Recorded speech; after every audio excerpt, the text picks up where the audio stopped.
السلام عليكم ورحمة الله وبركاته. أهلا بكم معايا فيديو جديد من وي. فيديو النهاردة إن شاء الله هشرح فيه معاكم طريقة عمل غرزة سهلة وبسيطة وجديدة في نفس الوقت، تصلح لعمل بطانية بيبي أو مفرش سرير، وممكن نستخدمها كمان في كوفية أو شال مستطيل، هتكون في منتهى الجمال والروعة.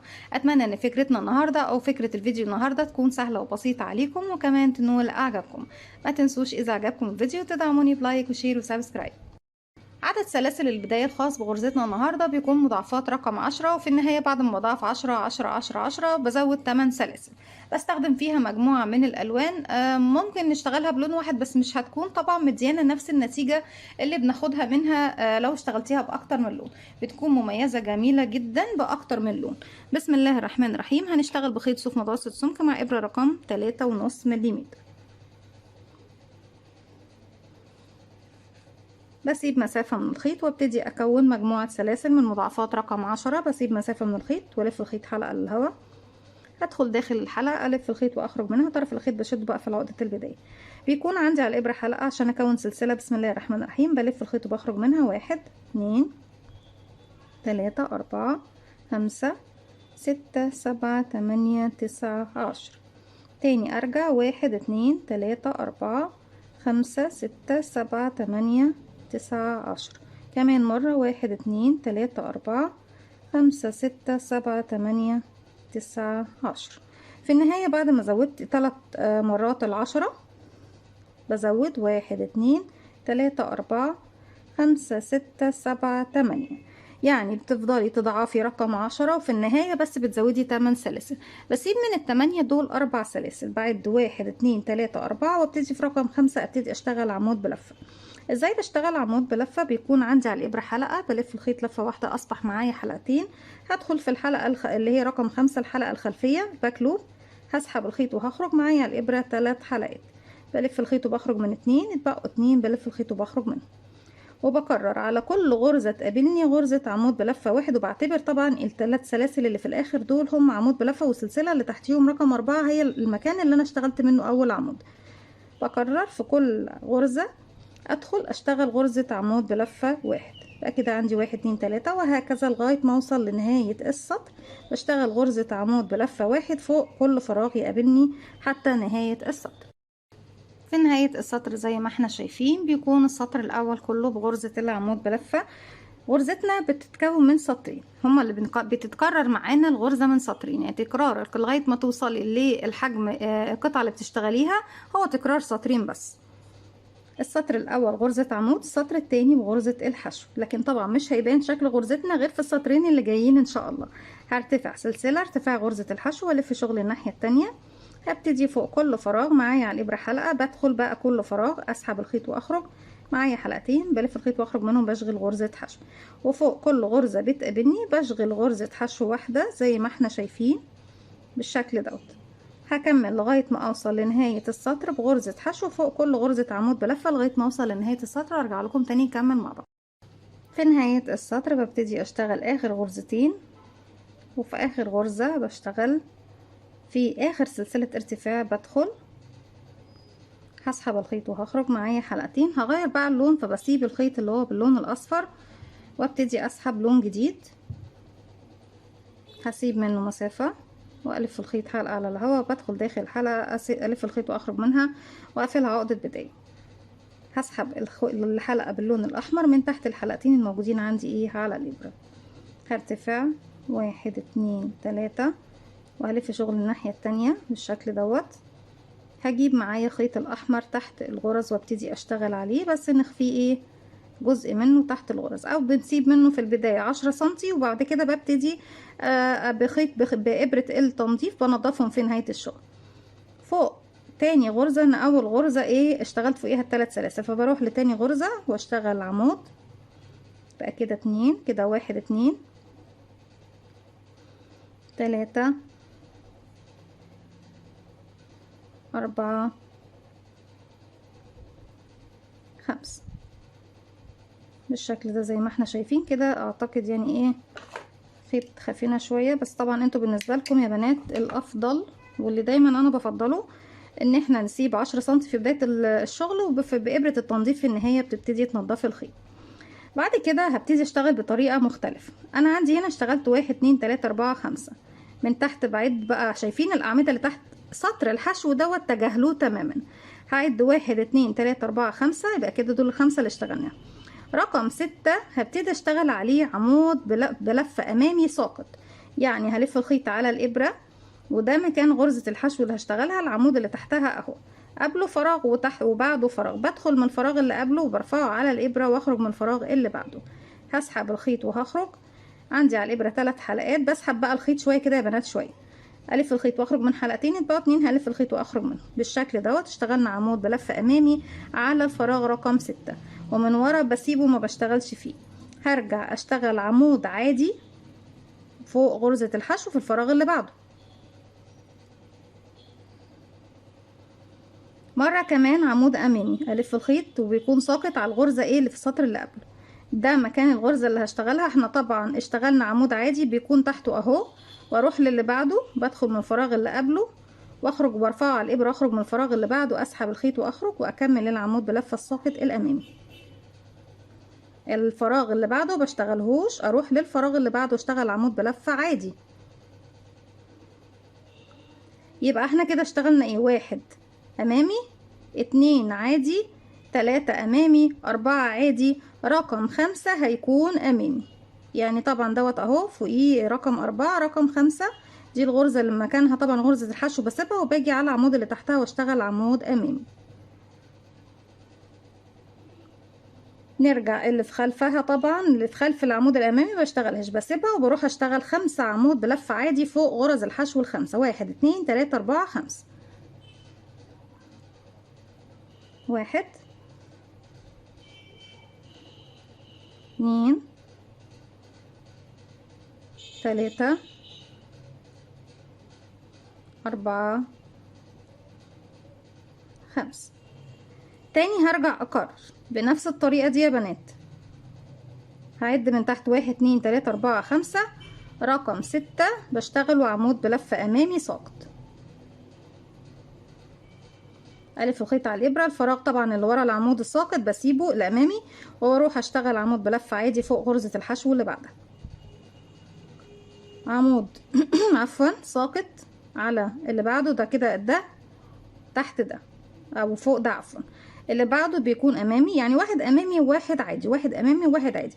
الامامي بشتغله من امام الشغل زي ما احنا شايفين، وبسيب الفراغ اللي وراه. العادي بشتغله فوق غرزة الحشو اللي بتكون فوق العمود نفسه اللي المفروض هشتغل ايه عليه.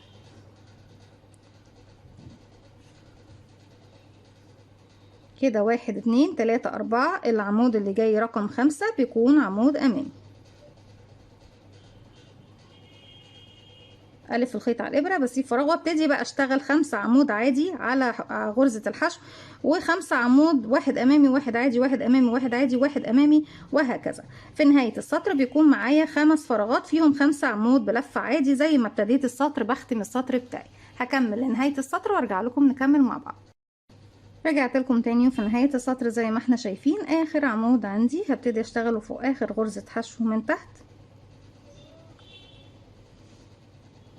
بعد كده هبتدي ارتفاع سلسلة واحدة بس، وبلف شغل الناحية التانية. السطر كله بيكون عندي غرز حشو، فوق كل غرزة بشغل غرزة حشو واحدة لغاية ما بوصل لنهاية السطر. كده 1 2 3 4 5. وكل الغرز، حتى كمان الغرز اللي بتكون عندي تحت ايه غرز امامية عادي، انا بشتغل على حرف الفي، فماليش علاقة بقى اذا كان تحت عندي امامي او عادي، ما فيش مشكلة خالص. بشتغل على كل غرزة غرزة زيها بغرز الحشو. وارجع لكم السطر اللي جاي نشوف هنشتغل مع بعض ازاي. في نهاية السطر في اخر غرزة ببتدي اغير اللون، اما اني اسحب اللون الموجود عندي في نفس الخط، او اني ابتدي اضيف لون جديد زي ما انتوا حابين بالشكل دوت. هو انا حاسه ان اللون ده مش عارفه هيمشي معاهم ولا لا، بس احنا بس مجرد يا بنات ايه بنشرح الغرز. تدريج الالوان نشرحه مع بعض في فيديو تاني، وهنزل لكم اكتر من شكل لتدريج الالوان ان شاء الله. هسحب من تحت الحلقتين الحلقه الجديده بالشكل دوت، وهبتدي ارتفاع 1 2 3، او برتفع سلسله واحده لاني انا بصوا بالشكل دوت. هرتفع سلسلة واحدة بس والف شغل الناحية التانية، والسلسلة دي هعتبرها مجرد بس ايه حاجة تسند لي الغرزة بتاعتي، علشان انا عاوزة اشتغل عمود امامي على الغرزة الايه اللي باللون الاحمر للعمود الاول. هلف الخيط على الابرة وهاجي هنا من قبل الغرزة ادخل ارفعها بالشكل دوت على الابرة واخرج من الفراغ اللي بعدها والف الخيط واخرج واكمل غرزتي عمود امامي زي ما احنا شايفين. لو كنت ارتفعت 3 سلاسل ما كنتش هعرف اشتغل عليها عمود بلفة امامي، كنت هشتغلها عمود عادي. وفي نهاية السطر برضه كنا ايه لا في نهاية السطر ممكن تسمح لنا ان احنا نشتغلها عمود امامي. فعشان انتي تقدري تشتغليها بالشكل دوت عمود امامي من بداية السطر هترتفع سلسلة واحدة بس.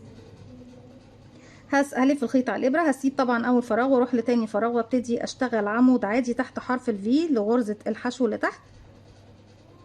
بعكس الاماكن يا بنات، فوق ال5 عمود اللي هم كانوا عاديين بعكسهم، بخليهم بقى واحد امامي واحد عادي واحد امامي واحد عادي وهكذا.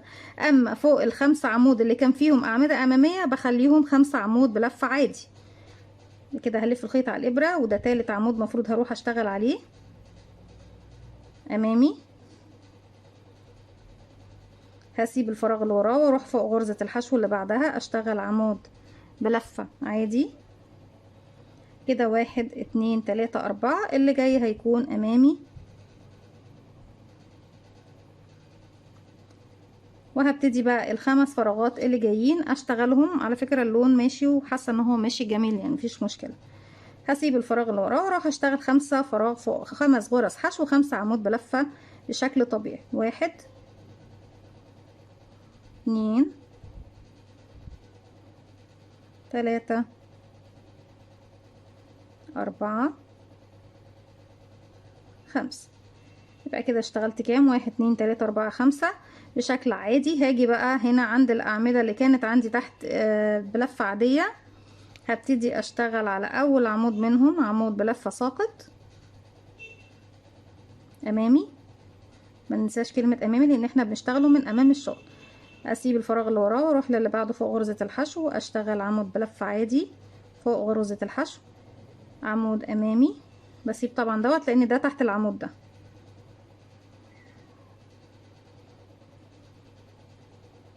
هسيب الفراغ اللي ورا الامامي واشتغل فراغ في الفراغ اللي هو بتاع غرزة الحشو عمود عادي. كده 1 2 3 4 الفراغ اللي جاي عمود بلفة امامي ساقط. بسيب الفراغ اللي وراه واروح اشتغل عمود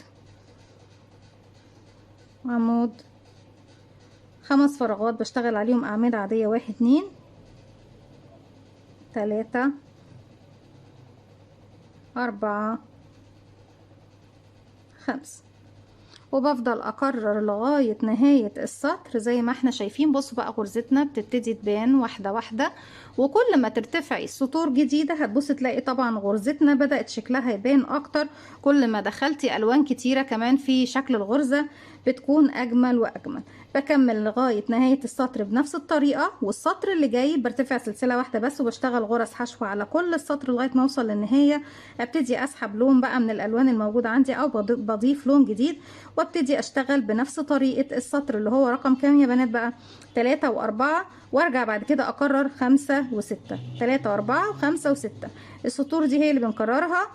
لو حابين تشتغلوا على مكان السطور بنفس الطريقة مفيش مشكلة، حابين نشكل زي ما احنا شوفنا كده بردك مفيش مشكلة، لان احنا ممكن تشتغلي زي ما احنا اشتغلنا السطر رقم 2 رقم 3 و4، تفضلي تكرري السطرين دول لغايه ما توصلي لنهايه غرزتك خالص. هتبدا عندك المكان بس اللي هيكون في الخطوط الاماميه هو هيكون مكان واحد. ولو حابه تعملي تبديل انك مره تبتدي ب5 عمود عادي وتاني ب5 عمود عادي، ومره التانيه تبتدي بعمود امامي عادي امامي عادي امامي عادي وهكذا، وبرضك في الختام هيكون بنفس الطريقه.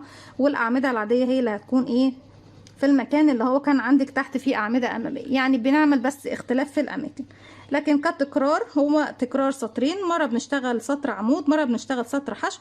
لكن لو هنتكلم على شكل الغرزة دوت بنكرر 4 سطور، السطر رقم 3 و4 و5 و6. هكمل لغاية ما أوصل لنهاية السطر واشتغل كمان سطر الحشو اللي جاي وارجع لكم نكمل مع بعض. في نهاية السطر في آخر غرزة عندي من غرز الحشو بسحب الخيط، ادخل اسحب الخيط واخرج ببتدي بقى اسحب اول لون موجود عندي تاني، هو موجود على نفس الخط بالشكل دوت من الحلقتين الموجودين عندي ايه على الابرة، وتاني برتفع 1 2 3 والف شغل الناحية التانية. هبتدي بقى اكرر السطر رقم 3 و4 ان انا ببتدي اشتغل على، انا كده اشتغلت فوق اول فراغ، على اول 5 فراغات بشتغل 5 عمود عادي بالشكل ده كده، 2 3 4 5، وارجع على الخمسة اللي تحت بشكل طبيعي اشتغل واحد امامي واحد عادي، واحد امامي واحد عادي، وهكذا لغاية ما اخلص الخمسة.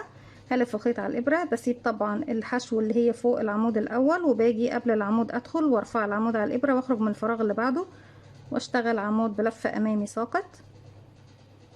هلف الخيط على الابرة، بسيب الفراغ اللي وراه، بروح للي وراه بشتغل فوق غرزة الحشو نفسها عمود بلفة عادي، عمود ساقط،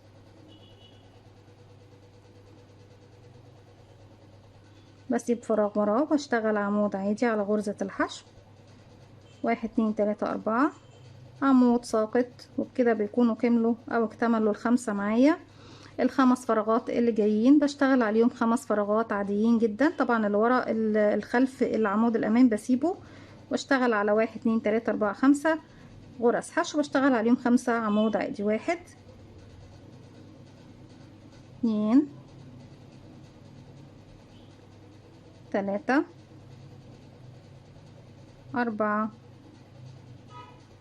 5، وبكرر لغاية بقى نهاية السطر بنفس الطريقة، وارجع اشتغل غرزة حشو في السطر اللي جاي، وبعد كده ارجع اكرر السطرين اللي بعديهم اللي هما كانوا احنا كده 3 و4 رقم 5 و6.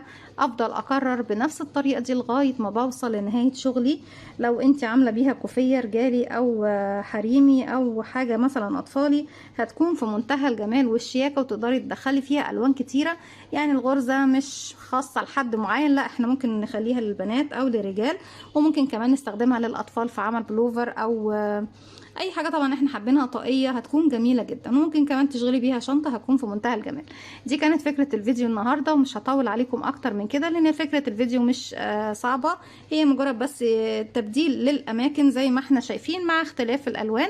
اتمنى تكون سهله وبسيطه عليكم، وكمان تنول اعجابكم. ما تنسوش اذا عجبكم الفيديو تدعموني بلايك وشير وسبسكرايب، واستنوني فيديو جديد من وي. متنسوش كمان تفعلوا زرار الجرس ويوصلكم مني كل جديد. السلام عليكم ورحمه الله وبركاته.